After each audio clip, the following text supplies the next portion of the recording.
ಶಾಲೆ ಎಂಬುವುದು ಮಕ್ಕಳ ಭವಿಷ್ಯಕ್ಕೆ ಅಡಿಪಾಯ ಹಾಕುವ ತಾಣ.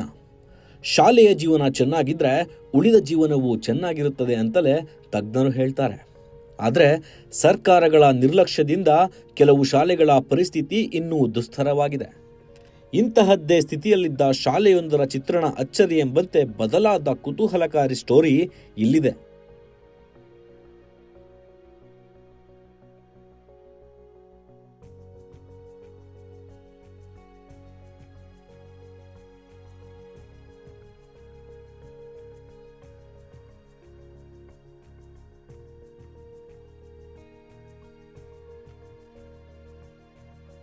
ಹೌದು, ಉತ್ತರ ಕನ್ನಡ ಜಿಲ್ಲೆಯ ಶಿರಸಿಯ ದಮನಬೈಲ್ ಶಾಲೆಯು ಇದಕ್ಕೆ ಸಾಕ್ಷಿಯಾಗಿದೆ.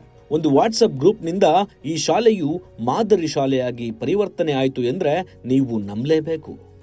ಉತ್ತರ ಕನ್ನಡದ ಶಿರಸಿಯ ದಮನಬೈಲ್ ಶಾಲೆಯು ತುಂಬಾ ಹಳೆಯ ಶಾಲೆಯಾಗಿದ್ದು, ಕಾಲಾಂತರದಲ್ಲಿ ಶಾಲೆಯು ಶಿಥಿಲವಾಗಿ ಮುರಿದುಕೊಂಡು ಬೀಳುವ ಹಂತದಲ್ಲಿತ್ತು. ಶಾಲಾ ಶಿಕ್ಷಕರು ಹಾಗೆಯೇ ಎಸ್ಡಿಎಂಸಿ ಬಳಗ ಏನು ಮಾಡಿದರೂ ಪರಿಣಾಮ ಬೀರಲಿಲ್ಲ.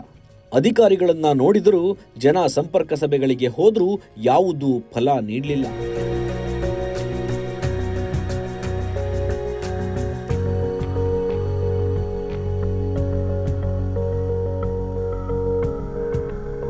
ಮಕ್ಕಳು ದಿನವೂ ಶಾಲೆಗೆ ಬಂದ್ರೆ ಸೋರುವ ಶಾಲೆಯಲ್ಲೇ ನೆಲದ ಮೇಲೆಯೇ ಕೂರಬೇಕಿತ್ತು.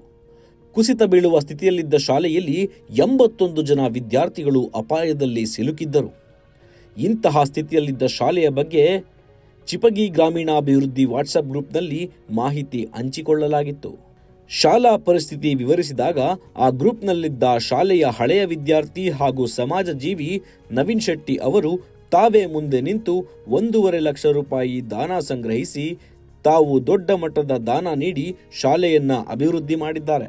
ನಾನು ಈ ಒಂದು ಚಿಪಗಿಯ ಗ್ರಾಮೀಣ ಭಾಗದ ವಾಟ್ಸಪ್ ಗ್ರೂಪ್ನಲ್ಲಿ ನಾನು ಈ ಶಾಲೆಯಲ್ಲಿ ಸೋರುತ್ತಿರುವಂಥ ದೃಶ್ಯಾವಳಿಯನ್ನು ಬಿಟ್ಟೆ. ಮಕ್ಕಳು ಆ ಶಾಲೆಯಲ್ಲಿ ಸೋರುತ್ತಿರುವಾಗ ಮಕ್ಕಳು ಗಡಗಡ ಅಂತ ನಿಡುತ್ತಿದ್ದರು. ಹಾಗೆ ಕೆಲವೊಂದು ಪುಕಾಸುಗಳು ಜೋಲ್ತಾ ಇತ್ತು ಕಟ್ಟಾಗಿ. ಅಂಥ ಒಂದು ಸಂದರ್ಭದಲ್ಲಿ ನಾನು ಆ ವಿಡಿಯೋವನ್ನು ಮಾಡಿ ನಾನು ಗ್ರಾಮೀಣ ಭಾಗದ ಬಿಟ್ಟಾಗ ಅದನ್ನು ಕೆಲವೊಂದು ವೀಕ್ಷಿಸಿದರು. ಅದನ್ನು ವೀಕ್ಷಿಸಿದಂಥ ನವೀನ್ ಶೆಟ್ಟಿಯವರು ಕೂಡಲೇ ನನಗೆ ಫೋನ್ ಮಾಡಿ ಶಾಲೆಯ ಪರಿಸ್ಥಿತಿಯ ಬಗ್ಗೆ ತಿಳಿದುಕೊಂಡರು. ಕೂಡಲೇ ಅವರು ಕೂಡ ಶಾಲೆಗೆ ಧಾವಿಸಿ ಬಂದು ಇಲ್ಲಿನ ಪರಿಸ್ಥಿತಿಯನ್ನು ನೋಡಿ ಅವರು ಇದಕ್ಕೊಂದು ಪರಿಹಾರವನ್ನು ಕಂಡುಕೊಳ್ಳೋಣ ಅಂತ ಹೇಳಿ ತಮ್ಮ ಸ್ನೇಹಿತರಿಗೆಲ್ಲ ಅವರು ಕರೆ ಮಾಡಿದರು. ಆ ಸ್ನೇಹಿತರೆಲ್ಲ ಬಂದು ಈ ಒಂದು ಸಮಸ್ಯೆ ಬಗ್ಗೆ ಚರ್ಚೆ ಮಾಡಿದರು.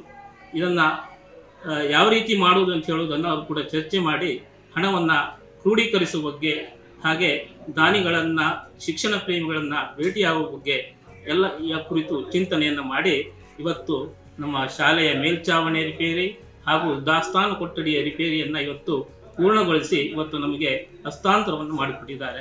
ನವೀನ್ ಶೆಟ್ಟಿ ಹಾಗೂ ಸ್ನೇಹಿತರ ಪ್ರಯತ್ನದಿಂದ ಹೊಸ ವಿಜ್ಞಾನ ಪ್ರಯೋಗಾಲಯ, ಕಂಪ್ಯೂಟರ್, ಶಾಲೆಯ ಕಟ್ಟಡದ ದುರಸ್ತಿ, ಅಡುಗೆ ಕೋಣೆಯ ದುರಸ್ತಿ, ಮಕ್ಕಳಿಗೆ ಮಳೆಗಾಲದಲ್ಲಿ ಊಟಕ್ಕೆ ಕೂರಲು ವ್ಯವಸ್ಥೆ, ವಾಟರ್ ಪ್ಯೂರಿಫೈಯರ್ ಕೂಡ ದೊರೆತಿದೆ.